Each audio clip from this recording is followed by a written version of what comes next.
Hello and welcome to today's content, which will be on the updates for War of Divisions, Final Fantasy Brave Exvius number 13. And since has been announced and the video already released, this is basically going to be going over very shortly as kind of like a recap. But yeah, the main focus of this is mostly going to be Halloween, Hrika, as well as Oberon, who have been announced and already released. And the vision card specifically, I will be doing it obviously in a different analysis video, same with Oberon and Hrika. The information came out a little bit late, so yeah, I'll just be getting it just to it now. But yeah, without further ado, let's begin. Now for Hrika, I know I did not have her unit video out yet, which I will be releasing later, but it will be coming out very soon. But her rating, for the people who kind of just want to know now, since I have been like a bit delayed, is that I did give her a 4 out of 5. She's very high evasion with very good mobility if she wants to, because she's 3 move 2 jump as a base unit. She's able to have both pierce and slash damage types of good damage modifiers. They're not going to be necessarily like insanely strong, but they're not going to be necessarily completely useless either. She does also have 40% defense penetration on a passive, as well as 30 defense down on her ability for defense down debuff, so that's very useful. She doesn't have to really worry about too much about people who are just stacking a lot of defense, because she can easily just rip through defense in general. She's able to self-buff herself for single target resistance and or pierce magic resistance, or she also has the option to also do a team AoE buff as well. So yeah, she is very flexible in what she can provide for her team in terms of utility in that situation. She has 73 agility at level 120 with Shadowrunner, and she has 30% slash resistance penetration on her limit break only. So yeah, those are some good positives about her. She's a very evasion unit, and she can deal very good consistent damage. So yeah, keep that in mind. Now talking about the other negatives and downfalls of her situation is that she must have an evasion vision card set up for survivability against the most damage types. Her passives are also not too flexible if she wants to survive, because if you want to raise her evasion to the highest potential to be very evady, you have to run Shadowrunner as well as her main job passive, meaning you don't really have much options for like Shikuchi, the more extra critical damage. You don't really have those options if you want her to really survive, because if she does take a hit, there's a high chance she's dying. Her damage in general is actually lackluster in modifiers and must outlast and survive against enemies due to the lack of her burst potential. Her limit break is the only thing that has slash resistance penetration, and all of her abilities are below 170% damage modifiers, while she already has a low amount of attack stat in general. So yeah, she really is going to be trying to outlast her enemies rather than kind of just assassinating them or like taking them out very quickly. She's innately weak to slash and strike, something that wind element is not really lacking of, especially 2B and Tifa. Keep in mind, however, 2B and Tifa do not have 100% hit rates either, so it's going to be an RNG matchup that's not going to be really favored towards Hrika, just in general. She's able to be disabled, stopped, and stunned, so you do have to worry about status effects if they do land on Hrika. She has nothing really right now to counter Immortal Spirit and her Guts and or Re-Raise, so you have to consider that as options. If she does go into a light comp, she will not have the greatest of times. Without slash resistance penetration or an imperil, outside of her limit break, her slash resistance penetration is non-existent, so tank star slash resistance are going to be very strong against her to mitigate damage, and slash resistance is very common in a lot of units, like many loot units. She also has a very low total and base HP pool, so she can be taken down quite easily if she is focused and or she takes a lot of chip damage if she takes a hit. Keep in mind, she's extremely evady. If she doesn't take a hit, there's no problem. However, if she does not evade and she takes a hit, she will take very significant damage and be taken down very quickly. She has no 100% hit abilities, as I said, and no additional accuracy really to fight against other evasion units, so you have to keep that in mind. It's just going to be like a coin flip toss up against other evasion units. Unless they have 100% hit abilities, then she has to watch out for that.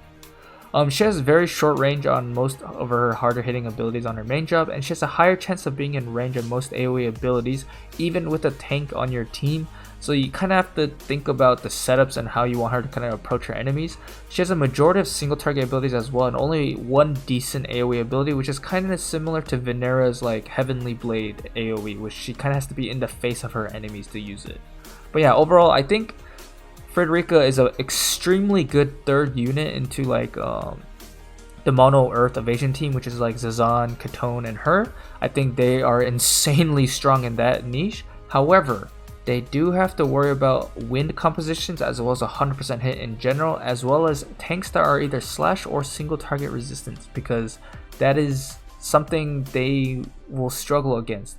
I know Solitary Lion vision card can give her slash resistance penetration. However, without it, that means it is mandatory to have on the team, otherwise she's gonna struggle to deal damage against slash resistance tanks. But yeah, overall she's another evasion unit, nothing like insanely crazy to like think about, but she does have her niche, and I think she overall usage is pretty good if you just use her with her evasion. So yeah, overall her rating is 4 out of 5 in my opinion. And here we are at Oberon. His pending rating until I do his actual unit review, he is a 4.5 out of 5. So yeah, I think he is a really strong pick just at a glance. I mean, it's obviously pending rating. It can go lower and or higher. We'll have to see. But yeah, this is just looking at him at a glance. He does have a 100% hit rate on his EX ability. He has a 25% pierce resistance in peril. He has a 20% all elemental resistance in peril on his limit break. He has a 50% mitigating barrier for himself. He's able to use pierce and slash damage types of good damage modifiers. What I mean by this is that his Viking subjob does have killing axe, so he is able to deal high slash damage as well. He has 40% defense penetration on a passive. He has 10% single target resistance on his master ability. Anything single target and or AoE resistance in general is very strong in my opinion. And he has a low base of 8 defense.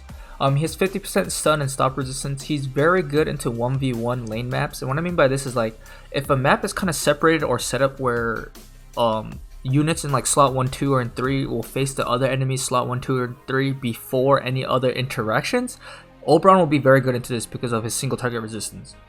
He has 66 agility at level 120. He has a very beefy HP pool. I believe he had level 120 master ability included. I think he has like about 4,300 HP. So yeah, he has a very beefy HP pool. He also has additional extra lightning killer modifiers on some of his abilities to shut out Cloud and Charlotte even more. So if you're struggling against mono lightning specifically, and you did not have like Zazan, Katone, or Halloween Hrika, then Oberon will be an insanely strong pick against it, like that composition specifically. Now, let's talk about a few of his negatives. He has a very low luck stat, and what I mean by that is that outside of his 100% hit ability, he's going to have the same issue as Dwayne pre-EX. This means if you do not have Oberon level 120, because, well not 120, but his job level 25 pretty much, for his 100% hit ability, he is actually horrible against evasion units. He's literally horrible against evasion. So keep that in mind. If an evasion hit team hits you because they see you do not have Oberon level 120, you're gonna have a bad time because Oberon's gonna be whiffing on them like forever. He has a low base attack stat actually. However, because of his board stats, it boosts his total attacks to seem like it's high attack. So yeah, while he has a low base attack, he does have a good total attack. This also means, however, that attack percentage, just in general, from like vision cards and stuff, will not be as strong as Oberon, and more flat attack from like equipment and stuff will be better off instead. He's innately gonna be weak to magic attack types, so he can die to Helena and Halloween Leela without mitigation. So just keep that in mind. They will do significant damage to him, as well as them both being a lot of AoE damage as well. So you really have to be careful when fighting against them, like magic damage in general. And he will take a lot of chip damage as well because he does not have AoE resistance, as well as 0 base spirit. So yeah, just don't fight magic in general if you can against them, unless you have a good setup for him, which I will put in the example when I put in the unit review. I will just say right here, Titan 3-star with his 15 spirit as well as using Knight's armor. I think he gets approximately like what, 35 spirit, and he's gonna have like almost 7k HP. That is pretty good in my opinion. But yeah, that's just an example of what setup it would be against magic. He is able to be disabled, so if Dwayne hits him with the Eternal Darkness and or like Fang of Leonis from King Mont, then don't be surprised if he does get disabled, so that will be unfortunate for him. He has nothing to counter Spirit, Immortal Spirit, Guts, and Re-Raise, so you have to keep that in mind, especially against like certain compositions and or TMRs, like the Halloween Ryu TMR. He also has no barrier breaks, so it makes it very easy to mitigate damage against Oberon if you have a barrier. So like Helena's own TMR, or just like barriers in general will be very effective against Oberon because he does not have any tools to break through them quickly. But yeah, overall, I think this is what Oberon pending rating is going to be at 4.5 out of 5. It might go lower, it might go higher, it might just stay the same once I do his unit review, which I will release later at a later time, pretty soon probably. But yeah, if you do want to pull for him or prepare for him, I hope you get him. If you don't care about him at all, then good, because I don't like him in the story. I know it's a little biased, but yeah, I just have to say that. But yeah, that is Oberon overall. Now for the event quest we're going to be getting, it's going to be In the Name of Hope. This is going to be Elemental Spear if you want to get it specifically for Oberon, which is going to be, the assault type is going to be 147 attack, but the +5 version is going to be 30 earth attack and 15 pierce attack. There is an aim type that gives 18 accuracy. Keep this in mind. I know people are going to be like, oh my gosh, 18 accuracy, that's perfect, it's good against evasion. Oberon's luck stat is lower than even the average UR unit. So that +18 is only going to normalize it, so he's kind of like a regular unit in terms of accuracy. I highly recommend not getting the accuracy unless you're really trying to stack it up for no apparent reason when he could just use his 100% hit ability. In my opinion, that's how I see it, but yeah. Just be wary of that, and that just say that I told you so in that situation, that his luck stat is pretty low. And they also said in the update that we will be getting the Aigaion Raid, which is going to be the week after next week, because it's going to be on November 10th. And the item for this, the raid item, is going to be the Azure Dragon Armor, or Dragoon Armor. I think it's Dragoon, but it might be Dragon, but yeah, we'll have to see. The Vital type is going to be 814 HP, 5 defense, 1 spirit, and that +5 is going to be 50% Berserk and Charm resistance for 3 turns, as well as +15% HP while equipped. It does not have any turns. So this armor specifically, I think is only usable by Dragoons, I believe. I'm not 100% sure. I think that is how it's going to be. However, keep in mind, the +15% HP is going to be very nice to have on top of the Vital HP. So this is really just stacking up your HP pool rather than raising your defenses. So in my opinion, you could kind of see this as like Oberon's armor, because instead of covering his weaknesses in terms of like a low base defense and 0 spirit, it's better to go off his HP pool as well as just work off his barrier of 50% reduced damage. So yeah, he does have options for that. This is really kind of just pushing towards the HP situation, but yeah, because it could only be used by Dragoons as well, it doesn't feel as great to use this armor. I will say though, I will have that raid preparation video out soon, because I mean, I guess they announced Aigaion early, so that means I have no excuse to like release it like a week right as it's announced. So I'll try to get that out as soon as possible, as well as this sets up potential that we might get the Holy Flan raid next month in December, because we can only get a one raid monthly unless it's collaboration raid. So yeah, I'm wondering if next month's raid is gonna be, well, December's raid is gonna be Holy Flan. So I'm kind of hoping it is, it's not at the same time, just because the item is kind of good in terms of balance, as well as it makes more evasion units kind of have more fun. But yeah, we'll have to see.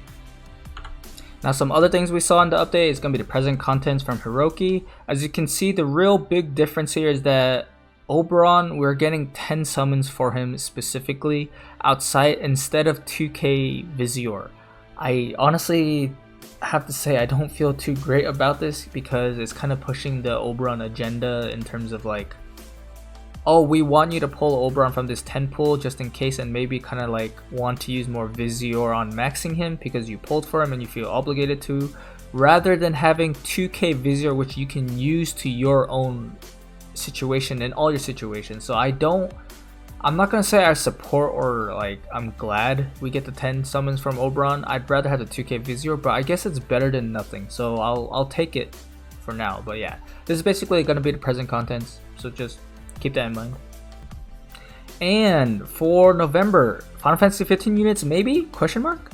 And I say this because this is kind of like the same time around the scheduling that Japan got their Final Fantasy 15 units sometime in November, and if Gumi wanted to release these units in November, it kind of makes sense because the month after is going to be June, like the June 100 cost unit in December, yeah, and as well as potential new holiday units in December and January. So yeah, I think they're going to be setting up for Final Fantasy 15. So if you do want to skip Halloween Frederica and Oberon because you want to save for Final Fantasy 15 because it's potentially coming soon, I would do so then. Like, save up Vizier for them if you want it.